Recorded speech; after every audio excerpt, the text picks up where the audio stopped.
हरिओम सभी को मेरे YouTube चैनल पे आप सभी का स्वागत है। आज हम महात्मा बुद्ध के बारे में बताएंगे कि उन्होंने कैसे महात्मा बुद्ध ने कैसे बोध किया उस परमात्मा का, कैसे जन्म से ही उनके ऐसे हम भी बन सकते हैं, उस परमात्मा को हम भी पा सकते हैं। क्योंकि जीवन में घटनाएं सभी के जीवन में घटती हैं और उन घटनाओं से कैसे हमें वैराग्य आता है। उन्होंने 2-3 दृश्य ऐसे देखे, उनसे उनके जीवन में वैराग्य जागृत हो गया। तो आज हम महात्मा बुद्ध के बारे में आपके सामने बताना चाहेंगे कुछ। तो महात्मा बुद्ध का जन्म हुआ जब शुद्धोधन उनके पिता का नाम था। जब उनका गुरु आया घर पे उनके दर्शन करने के लिए, तो उन्होंने अपने पुत्र को उनकी गोदी में दिया। छोटा सा था, माँ उनकी शरीर शांत हो गया माँ का 8-10 दिन के बाद। तो उन्होंने उस छोटे बच्चे को अपने गुरु की गोद में बिठाया। आसी त्रिसी उनकी आंखों की भुआई इतने लंबे बाल थे कि यहाँ तक आंखें ढक रही थी। बच्चे को गोदी में लेते ही बोले कि ये तुम्हारा पुत्र या तो बहुत महान सम्राट बनेगा या बहुत बड़ा महात्मा बनेगा, बहुत लोगों का कल्याण करेगा। तो उसके पिता ने देखा कि मेरा एक तो पुत्र और ये भी अगर महात्मा बन जाएगा तो इस राज्यपाट को कौन चलाएगा, राजपाट को कौन मालिक होगा, कौन इसको चलाएगा राज्य को। तो उन्होंने पूरे राज्य में ऐसी व्यवस्था कर दी, वहीं स्कूल, वहीं पार्क, सारे गार्डन, सारे खेल कूद के व्यायामशाला, योगशाला सारी वहीं बना दी महल के अंदर। और बहुत कम उम्र में उनकी शादी भी कर दी और उनके पिता ने सारी सुविधाएं कर दी। उसके बाद क्योंकि कर्म लिखी ना मिटे करे चालाक चतुराई, जो विधाता ने लिख दिया लेख वो तो होना ही होना है।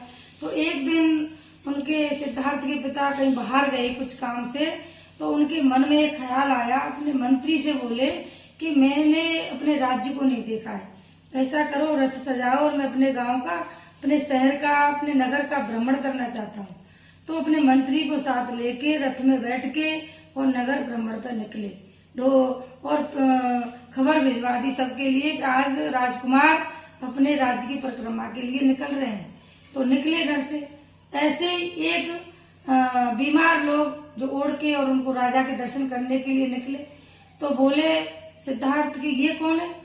तो मंत्री बोले कि ये बीमारी है, बीमार व्यक्ति है, चादर ओढ़ के आया है हमें देखने के लिए। तो बीमारी क्या होती है?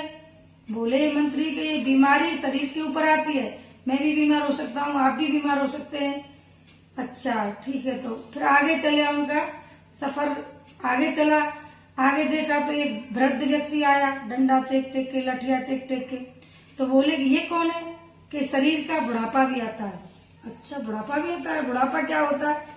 तो बोले ये शरीर का एक दिन बचपन है, जवानी, एक दिन वृद्धावस्था आती है, मेरी भी आएगी, आपकी भी आएगी। अच्छा बुढ़ा भी होता है शरीर। हाँ। फिर आगे बढ़े तो एक शव जा रहा था, एक का मुर्दा जा रहा था, पीछे पीछे लोग रोते जा रहे थे। तो सिद्धार्थ बोले ये कौन है? कि ये शरीर एक दिन बुढ़ा होके मर भी जाता है, तो इसको लोग दाह संस्कार करते हैं और पीछे पीछे इनके परिजन रोते रोते जाते हैं।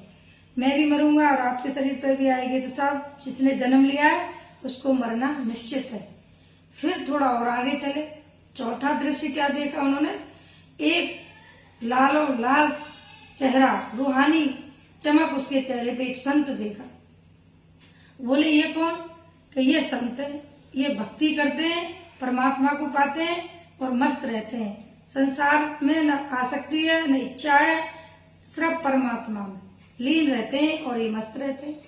तो सिद्धार्थ के मन में आया कि ऐसा ही मुझे बनना है, ऐसा बनना है मुझे, तो परमात्मा को ही पाना है। उन्होंने उनके मन में 3-4 दृश्य देख के वैराग्य आ गया। लेकिन गुरु कहता है कि हम तो इतने दृश्य कितने न देखते हैं जन जीवन में, लेकिन हमको वैराग्य नहीं आता है। उनके मन में वैराग्य आ गया। उसी दिन आए, रात को 12 बजे रात के, यशोधरा सो रही थी, पुत्र भी था, राज्य भी था, महल भी थे, सब कुछ था, लेकिन क्या उनके अंदर कमी थी, उसको पाने के लिए वो घर त्याग के, महल त्याग के, रानी त्याग के कैसे चल दिए। बोले मंत्री से चलो मुझे तो बाहर लेके चलो जंगल में, मुझे तो वही सन्यासी जैसा बनना है, परमात्मा को पाना है।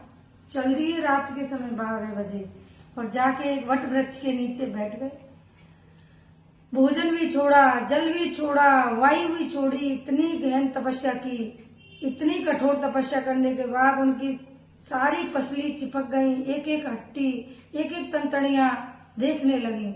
फिर उसी दिन पूर्णिमा का दिन था, बोध पूर्णिमा का दिन था। उसी दिन एक सुजाता नाम की स्त्री अपने पति के लिए भोजन लेके जा रही थी और उस व्यक्ति को ऐसा देखा कि तो बिल्कुल भूख से तड़प रहा, तो उसने जो खीर उसके लिए खिलाई महात्मा बुद्ध उसके लिए सिद्धार्थ के, उसको खीर को खाके जो तृप्ति आई, उस दिन वट वृक्ष के नीचे उन्हें परमात्मा का बोध हुआ कि तृप्ति ही मुक्ति है। मैं शरीर को क्यों सुखा रहा था। लेकिन ये भी एक कारण है, शरीर सुखाने का मतलब जो हम व्रत रहते हैं 11 का 8वीं का, जो भी व्रत करते हैं, नवरात्रा का, पूर्णमासी का, तो व्रत रखने से भगवान नहीं मिलते हैं, न अधिक भूखे रहने से, न अधिक खाने से परमात्मा नहीं मिलते। क्योंकि वीणा के तारों को अधिक कस देते हैं तो भी स्वर ठीक नहीं आता है, अगर वीणा के तार ढीले रखते हैं तो भी स्वर अच्छा नहीं आता है। सम अवस्था कृष्ण भगवान ने गीता में बोला है, समभाव समत्व योग सम बुद्धि से ही परमात्मा को पाया जा सकता है। तो उनके जीवन में तो गुरु नहीं थे, इसलिए उन्होंने अपने शरीर को ही सुखा डाला। लेकिन एक दिन तृप्ति हुई उस खीर को खाने से, तो बोले तृप्ति ही मुक्ति है।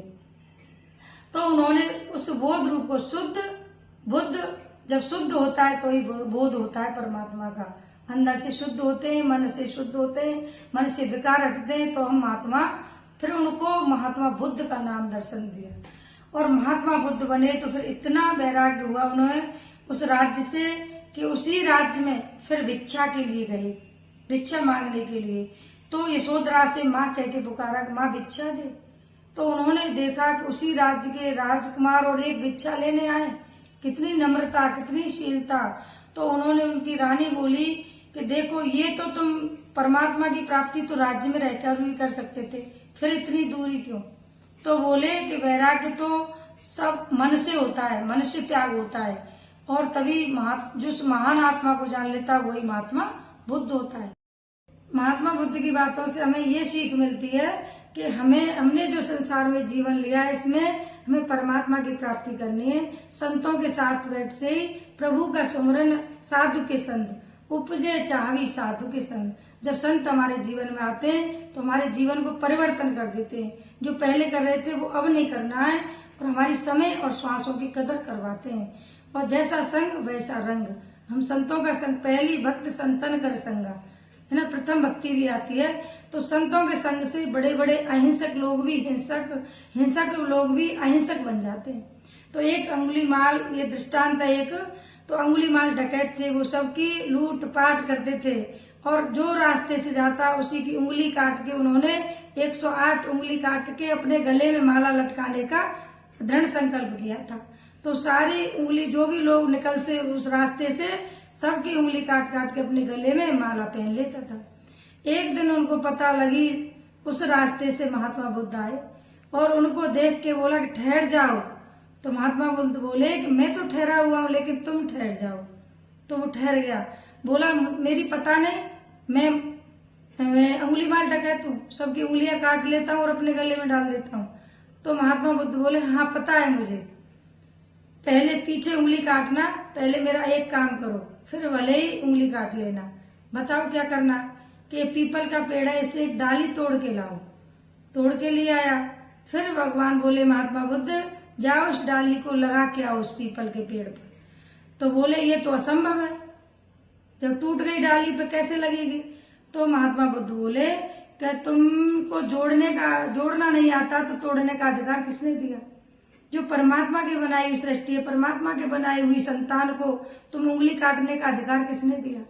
तो उसकी समझ में आया, उनके संत के पैरों में गिर गया, तुमने तो मेरा विवेक जागृत किया। तो संत हमारे जीवन में आते हैं तो हमारे जीवन में बसंत आ जाती है। उसी दिन से बुद्धम शरणम गच्छामि, उनकी शरण में चला गया, उनके आश्रम में चला गया।